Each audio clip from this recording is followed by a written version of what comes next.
इस बुलेटिन के प्रायोजक है glamour beauty salon, golden city fashion jewellery, club 95 और किंग्स क्लब। नमस्कार, अभय न्यूज के 5 नवंबर बुधवार शाम के बुलेटिन में आपका स्वागत है। 6 नवंबर शुक्रवार सुबह 6:36 तक पंचमी तिथि और इसके बाद षष्ठी तिथि रहेगी। अभी कार्तिक मास का कृष्ण पक्ष चल रहा है। 6 नवंबर 1943 को दूसरे विश्व युद्ध के दौरान जापान ने नेताजी सुभाष चंद्र बोस को अंडमान और निकोबार द्वीप समूह सौंप दिया था। भारत को स्वतंत्र कराने का वास्तविक शुरुआत यहीं से हुई थी। आइए देखते हैं उज्जैन शहर की प्रमुख खबरें।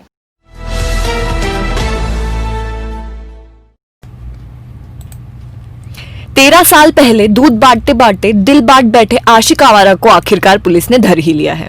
आशिक से सनम बेवफा बने इस दूध वाले ने अपनी प्रेमिका पर एसिड डालकर उसे बुरी तरह जला दिया था। शंका थी उसकी दूसरी किसी दूसरे की हो गई है। पुलिस ने अब इस दूध वाले का दही जमा दिया है। आरोपी मुकेश को उसके गांव रत्नाखेड़ी के पास से गिरफ्तार कर लिया गया है। 13 साल तक मुकेश के साथ लिव इन में रहने वाली तेजनकर अस्पताल की नर्स सुनीता की हालत अब खतरे से बाहर है। मुकेश ने पुलिस को बताया कि सुनीता पर हमला करने के लिए उसने बियाबानी चौराहे की एक दुकान से एसिड खरीदा था। दूध का फैट जांचने के लिए इस एसिड का उपयोग किया जाता है। पुलिस ने एसिड बेचने वाले शख्स को भी हिरासत में ले लिया है। सीएसपी डॉक्टर रविंद्र वर्मा ने मुकेश की गिरफ्तारी की जानकारी मीडिया कर्मियों से साझा की। आरोपी को हमने मुखबिर की सूचना से चिंतामण ब्रिज के पास से पकड़ा और उससे पूछताछ की। पूछताछ में ये सामने आया है कि आरोपी जो है 13 साल से महिला के साथ रह रहा है और पिछले कुछ सालों से लगभग 2-3 सालों से जो है इसको इस महिला पर वो शंका करता था। कुल मिला के जो घटना है वो चरित्र शंका के कारण इसने कारित की है। एवं कल सुबह इसने उस पर एसिड लाया एवं उस पर एसिड फ्रैक्चर। कुख्यात गांजा तस्कर और सटोरिये जीतू बुंदेला का ढांचा भवन स्थित मकान पुलिस ने जमींदोज कर दिया है। जीतू बुंदेला के खिलाफ 45 से ज्यादा अपराध दर्ज हैं। कुछ दिन पहले ही उसे चिमनगंज मंडी पुलिस ने 15 किलो गांजे के साथ गिरफ्तार किया था। जीतू बुंदेला अभी जेल में है। ढांचा भवन स्थित सांदीपनी नगर में जीतू के जिस मकान को ढहाने की कार्रवाई गुरुवार सुबह की गई वह बिना नगर निगम की अनुमति के बना था। इस मकान का निर्माण तोड़ने के लिए नगर निगम द्वारा पूर्व भी नोटिस जारी किया गया था। तोड़ने का मुहूर्त भी इसी साल जनवरी में निकाल दिया गया था, लेकिन प्रदेश में सरकार बदल जाने और कोरोना संक्रमण के कारण गुंडों के खिलाफ अभियान की धार कूंद हो जाने से जीतू और उसका मकान दोनों बच गए थे।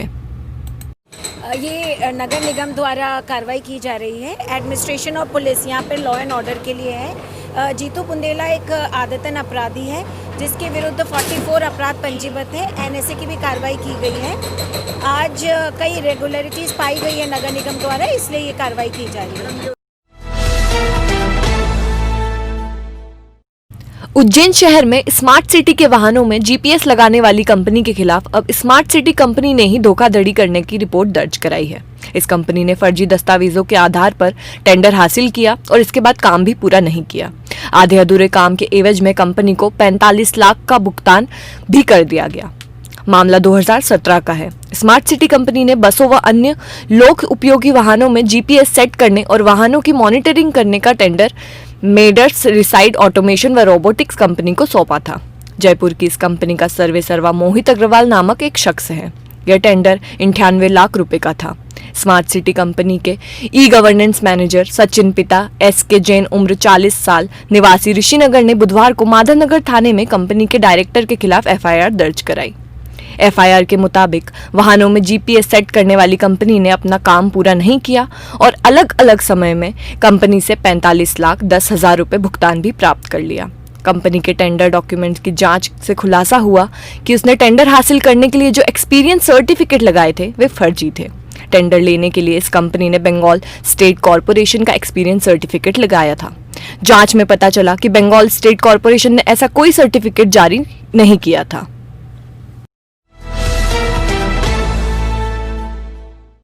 भारतीय थल सेना, वायु सेना और जल सेना के अलावा देश के विभिन्न राज्यों की पुलिस सेवा में ऐसी कई महिलाएं हैं जिन्होंने अपने शौर्य का परिचय देकर कई बार यह साबित किया है कि महिलाएं पुरुषों से किसी भी काम में कम नहीं हैं।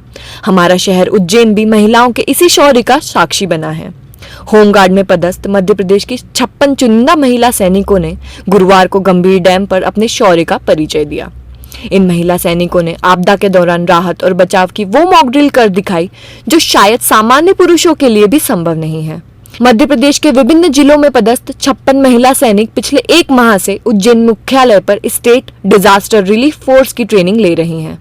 होमगार्ड के डिस्ट्रिक्ट कमांडेंट संतोष जाट की अगुवाई में यह ट्रेनिंग चल रही है।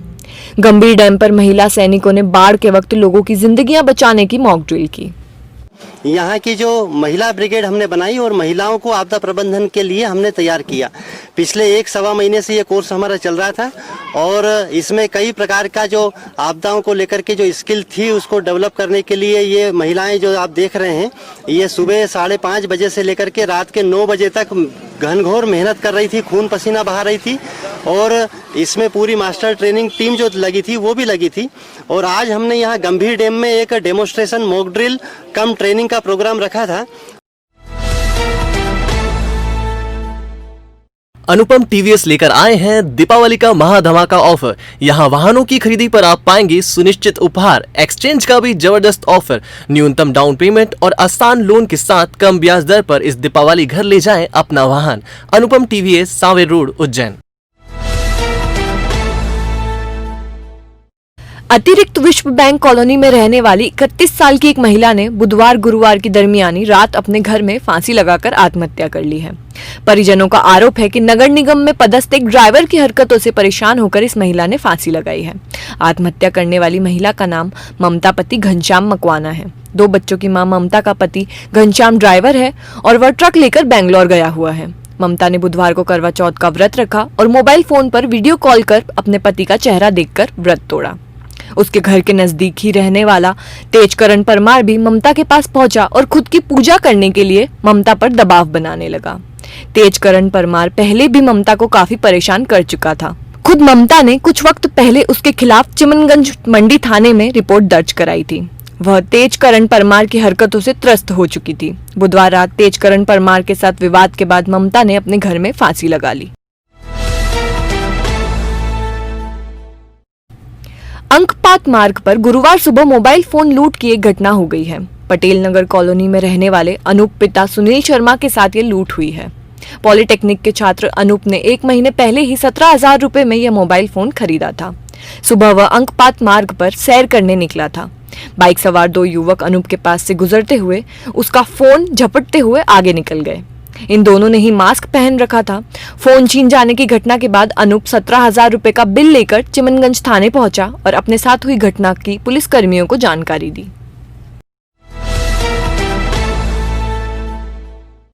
नानाखेड़ा चौराहे पर गुरुवार दोपहर हिंदूवादी संगठन बजरंग सेना के कार्यकर्ताओं ने चक्का जाम कर नारेबाजी की। सड़क पर बैठकर इन लोगों ने हनुमान चालीसा पढ़ी और प्रशासन के खिलाफ विरोध जताया। दरअसल बजरंग सेना के 400 से ज्यादा कार्यकर्ता 50 से ज्यादा वाहनों का काफिला लेकर इंदौर रोड के रास्ते शहर में प्रवेश कर रहे थे। ये लोग इंदौर जिले के जाना पाव से शिवलिंग लेकर उज्जैन, देवास, भोपाल और छतरपुर के रास्ते अयोध्या तक जाएंगे। नर्मदा नदी के शिवलिंग के अयोध्या में स्थापना इनका लक्ष्य है। कोविड संक्रमण के कारण शहर में किसी तरह की रैली या चल समारोह को निकालने की अनुमति नहीं है, लिहाजा पुलिस की टीम ने इन्हें नानाखेड़ा पर रोक दिया था।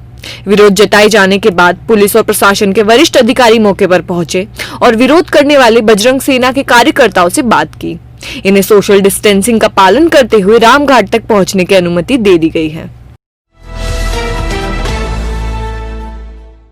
एसपी सत्येंद्र कुमार शुक्ला ने जिले के 6 थाना प्रभारियों की पद स्थापना बदल डाली है। कोतवाली, चिंतामण, नीलगंगा, भैरवगढ़, नागजिरी थानों के प्रभारी फेरबदल से प्रभावित हुए हैं। एसपी द्वारा जारी आदेश के मुताबिक सतनाम सिंह को बड़नगर थाना प्रभारी बनाया गया है। कोतवाली थाना प्रभारी मनीष मिश्रा अब जिवाजीगंज थाने के प्रभारी होंगे। जयसी राम बर्डे को भैरवगढ़ से नागजिरी थाने भेज दिया गया है। नागजिरी थाना प्रभारी संजय वर्मा पुलिस लाइन भेज दिए गए हैं। उप निरीक्षक महेंद्र मक्काशे को चिंतामण से हटाकर कोतवाली थाने का प्रभारी बना दिया गया है। इसके अलावा नीलगंगा थाने में पदस्थ उप निरीक्षक प्रवीण पाठक को चिंतामण थाने का प्रभारी बना दिया गया है। शानदार दावत, जानदार मेहमान नवाजी, स्वादिष्ट भोजन, तीनों का संगम चाहिए तो चले आइए king Club family restaurant. Wifi, stage, music और साउंड भी उपलब्ध है यहाँ। घर से बाहर घर सा माहौल। किंग क्लब पर परिवार के साथ एक बार जरूर आए। स्वादिष्ट भोजन के साथ साथ सुविधाओं का आनंद लें। Birthday party, kitty party, business meeting, हर तरह के कार्यक्रम के लिए बेहतर माहौल। King Club family restaurant, C1/5, Mahakal Vanijya Kendra, Dewas road. Khachrod विकास खंड में यूरिया खाद का एक बड़ा घोटाला सामने आया है। इस विकास खंड में जो खाद विपणन संघ के गोदाम से निकलकर सेवा सहकारी सोसाइटियों में किसानों को वितरित करने के लिए पहुंचाया जाना था, उसे सीधे व्यापारियों को बेच दिया गया है। शुरुआती जांच में सामने आया है कि करीब 1.5 से 2 करोड़ रुपए की खाद की हेराफेरी की गई है। जिले में किसानों को यूरिया वितरण विपणन संघ के जरिए आवंटित की जाती है। विपणन संघ सरकार द्वारा निर्धारित रेशो में खाद को सेवा सहकारी सोसाइटियों के माध्यम से किसानों तक पहुंचाने की व्यवस्था करता है। खाचरोद में विपणन संघ के अधिकारियों ने ही खाद को सीधे व्यापारियों तक पहुंचा दिया। एक शिकायत के बाद डीएमओ अंकित तिवारी ने मौके पर पहुंचकर जांच भी की। गोदाम में 362 metric ton urea, 366 metric ton DAP और 287 मैट्रिक टन 12-32-16 रासायनिक खाद कम पाई गई है। खाचरोद में हुए इस खाद घोटाले के मामले में कलेक्टर आशीष सिंह ने विपणन संघ के गोदाम प्रभारी मोहन निगम, मुकादम नाहरू खान और वाजिद खान को निलंबित कर दिया है। इन तीनों ही कर्मचारियों के खिलाफ एफआईआर भी दर्ज कराने के निर्देश जारी किए गए हैं। खबरें दे दनादन के प्रायोजक है आरके क्लब एवेन्यू। आ गया गृह प्रवेश का शुभ मुहूर्त। आरके क्लब एवेन्यू के साथ बुकिंग मात्र 19,000 रुपए में। ज्ञान सागर स्कूल के पास, देवास रोड, उज्जैन। घटिया के रहने वाले मजदूर पप्पू पिता नाथूलाल की जिला अस्पताल में संदिग्ध मौत हो गई है। उसे देवासगढ़ पुलिस ने बेहोशी की हालत में यहाँ भर्ती कराया था। आशंका है कि उसने जहर खाकर आत्महत्या की है। सांदीवानी नगर में रहने वाली 65 साल की वृद्धा अनीता पिता SS गोयल के गले से बुधवार रात 2 मोटरसाइकिल सवार बदमाश सोने की चेन झपट ले गए हैं। वे अपनी बहू के साथ सब्जी मंडी से वापस घर लौट रही थी। पिछले 5 दिनों से लापता 68 साल की ममता शाह को तलाशने के लिए पुलिस ने प्रशांति धाम के पीछे नदी में सर्च ऑपरेशन चलाया है। महावीर बाग में रहने वाली ममता शाह की चप्पलें नदी के पास पड़ी मिली थी। दैनिक वेतनभोगी कर्मचारियों के लिए कलेक्टर आशीष सिंह ने नए सिरे से दरें निर्धारित की हैं। अकुशल श्रमिकों के लिए 280 रुपए, अर्धकुशल के लिए 309 रुपए और कुशल श्रमिकों के लिए 354 रुपए प्रतिदिन का पारिश्रमिक निर्धारित किया गया है। स्मार्ट सिटी कार्यालय की दूसरी मंजिल पर इंक्यूबेशन सेंटर बनाने के लिए ठेका लेने वाली कंपनी विजय वर्गीय इंफ्रा लिमिटेड का ठेका टर्मिनेट कर दिया गया है। समय पर काम पूरा नहीं कर पाने के कारण यह ठेका टर्मिनेट किया गया है। आगर रोड पर ढाबला रहवारी गांव में अवैध तरीके से ढाबा संचालित करने वाले धन्ना लाल नामक शख्स का बालाजी ढाबा गुरुवार को प्रशासनिक टीम द्वारा ढा दिया गया है। इस ढाबे का संचालन कृषि उपयोग की भूमि पर किया जा रहा था। संत नगर में मोनू पेड़वा नामक युवक की रविवार रात हत्या करने वाले एक आरोपी सूरज नरवले को पुलिस ने गिरफ्तार कर लिया है। सूरज और उसके साथियों की गिरफ्तारी पर 5-5 हजार रुपए का इनाम घोषित था। तो आपने देखी आज दिन भर की ताजा खबरें। कल फिर मिलते हैं नए बुलेटिन के साथ इसी समय। नमस्कार। उज्जैन शहर का पहला क्लब डिस्क बार अलग अलग स्पेशल शेफ द्वारा तैयार वेज और नॉन वेज, प्योर हाइजेनिक माहौल, kitty party, हाईटी party, birthday party का शानदार arrangement, live band, unplug music, dance का मजा लीजिए। तंदूरी स्नैक्स की बाहर है यहाँ। क्यों जाए इंदौर, क्यों जाए भोपाल, दुनिया की दूर के साथ कदम बढ़ाएं। सुबह 10 बजे से रात 12 बजे तक स्वागत है आपका। आइए club 95 Cosmos mall, Nanakheda, Ujjain.